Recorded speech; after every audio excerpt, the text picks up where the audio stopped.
Hi guys, আসসালামু আলাইকুম। আমি আছি আপনাদের সাথে আর্কিটেক্ট সামির ইসলাম। আজকে মাত্র আপনাদের সাথে 2 কাঠা জমিতে 2 ইউনিটের বাসা প্ল্যান আপনাদের সাথে শেয়ার করব এবং মাত্র 2 তলা বিল্ডিং আমরা এই ডিজাইনটা করেছি। আপনারা দেখলে বুঝতে পারবেন যে আসলে এই ডিজাইনটা কত সুন্দরভাবে একটা ডিজাইনটা গোছানো হয়েছে। পাশাপাশি দেখতে পাচ্ছেন যে আমাদের এই ভিউটা আমাদের রেডি করে রেখে দিয়েছি এবং ডিজাইন অনুযায়ী এই ভিউটা করলে কত সুন্দর লাগতেছে সেটা আসলে যারা বিল্ডিং করে তারাই বুঝতে পারে এবং যারা ভিউ ছাড়া কাজ করে তারা অবশ্যই এরকম গর্জিয়াস আনতে পারে না, কারণ মিস্ত্রিরা সেভাবে কাজ করতে পারে না। আপনারা দেখবেন অবশ্যই এই বাসা প্ল্যানটার সাথে এই ভিউয়ের কতটা কমিউনিকেশন এবং কত সুন্দরভাবে গোছানোভাবে এই ভিউটা করা হয়েছে। আমরা দেখতে পাচ্ছি এই ভিউয়ের মধ্যে আমরা দেখতে পাচ্ছি প্রথমে আমরা ফার্স্ট ফ্লোরে আমরা একটা বারান্দা রাখছি সিঁড়িঘরের উপরে। এই সিঁড়িঘরের উপরে আমরা সেটা ফার্স্ট ফ্লোরে বারান্দা রেখেছি এবং এই স্ল্যাবের 2 তলা স্ল্যাবে এই বারান্দা উঠে যাবে টিপিক্যাল ভাবে এবং গ্রাউন্ড ফ্লোরে আমাদের দেখছি বারান্দা রেখেছি সামনের দিকে এবং ফার্স্ট ফ্লোরে রেখেছি। আমরা আগে গ্রাউন্ড ফ্লোরে দেখবো 2 ইউনিটের বাসা কিভাবে একটা ইউনিটে কিভাবে কি রেখেছি এটা আমরা দেখবো আগে। আসলে আমাদের এই জায়গাটা মাত্র 2 কাঠা জমিতে, সেহেতু 2 ইউনিটের বাসা প্ল্যান করতে মাত্র 2টা বেডরুম একটা ইউনিটের ছাড়া সম্ভব হচ্ছে না। আমরা 2 বেডরুমের একটা ইউনিটকে রেখেছি এবং প্রাকৃতিকভাবে যেন ন্যাচারাল আলো বাতাস আমরা আনতে পারি সেই চিন্তা ভাবনা করে আমাদের এই জিনিসগুলা গোছানো হয়েছে। তাহলে আমরা দেখবো যে প্রথমে কি হয়েছে। প্রথমে আমার এন্ট্রি করছি গ্রাউন্ড ফ্লোরে। আমার দেখতে ভিউর সাথে আমি একটু বুঝে দিলে অনেক সুন্দর লাগবে। আমার গ্রাউন্ড ফ্লোরে আমার প্ল্যান অনুযায়ী আমাদের দেখেন আমাদের গ্রাউন্ড ফ্লোরে আমার এন্ট্রি পথ এবং এই লবি একটা রাখছি সিঁড়িতে। তা লবি রাখার পর আমরা দেখি প্রথমে আমরা এন্ট্রি করবো এই ইউনিটে, ফার্স্ট ইউনিটে। এবং এই ইউনিটে আবার কি কি থাকতেছে, এই ইউনিটে আবার প্রথমে ঢুকে আমরা দেখলাম ড্রয়িং এবং dining space 16 feet 8 inch by 8 feet 9 inch এবং সাথে একটা কিচেন পাচ্ছি। এই কিচেনের সাথে ডাইনিং স্পেসে রাখা হয়েছে যেন পুরোটাই আমরা সুন্দরভাবে খাইতে পারি। এবং এই ইউনিটটা একটা রাখা হয়েছে যে মাস্টার বেডরুম হিসেবে রাখা হয়েছে যেন এই সামনে যেহেতু আমাদের এটা লুকটা মাস্টার বেডরুম এখানে রাখা হয়েছে এবং সাথে একটা বারান্দা সুন্দরভাবে রাখা হয়েছে।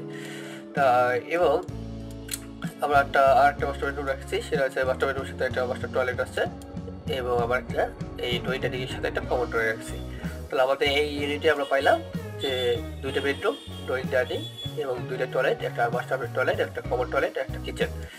এবং আমরা সেকেন্ড ইউনিটের মধ্যে দেখবো সেকেন্ড ইউনিটের মধ্যে কি দেখছে। শুরুতে আমাদের দেখতে পাচ্ছি যে ড্রয়িং এবং ডাইনিং সোফা রাখা হয়েছে এখানে বসে এবং খাওয়া টেবিল এখানে থাকি আমরা খাওয়া দাওয়া হবে এবং পাশাপাশি একটা কিচেন রাখা হয়েছে এবং মাস্টার বেডরুম একটা রাখা হয়েছে। মাস্টার বেডরুমের সাথে একটা মাস্টার বারান্দা রাখা হয়েছে এবং একটা টয়লেট এবং কমন বেডরুমের সাথে কমন টয়লেট রাখা হয়েছে এবং সাথে একটা বারান্দা রাখা হয়েছে।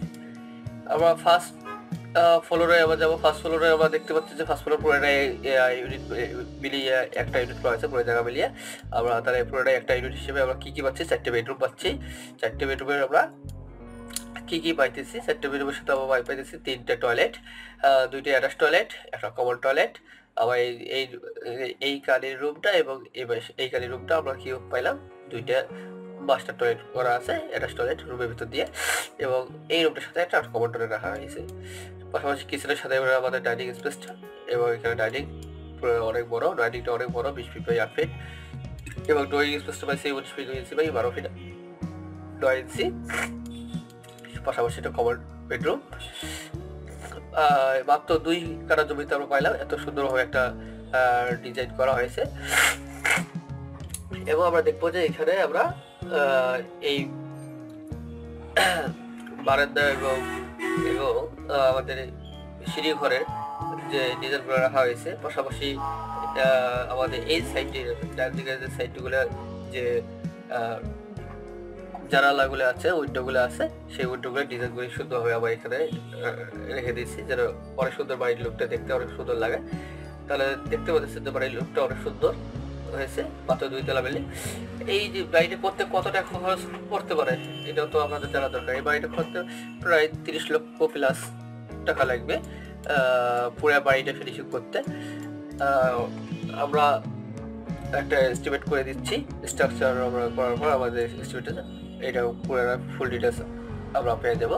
তাহলে আশা করি যে আপনাদের এই ভিডিওটা অনেক ভালো লাগবে। যারা আমার ভিডিওতে দেখতেছেন, তারা আমার ভিডিওটা যারা লাইক করে নেই, অবশ্যই আমার ভিডিওটি ভালো লাগলে অবশ্যই লাইক করবে, এবং যারা আমার চ্যানেলে নতুন তারা অবশ্যই আমার চ্যানেলটি সাবস্ক্রাইব করে দেবেন।